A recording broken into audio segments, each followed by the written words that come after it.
In today's tutorial, I'm going to show you how to change your monitor refresh rate on your Dell laptop, tablet, or desktop computer.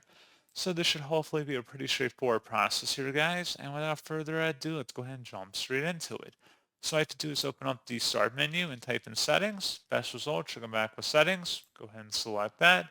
Select System on the left panel, and then select Display over here on the right. And then scrolling down underneath related settings, select advanced display, and then selecting the monitor you want to change the settings for up at the top. Just scrolling down, once you've done that, choose the refresh rate. You can click the drop down and select any options that your monitor supports. And that's pretty much it.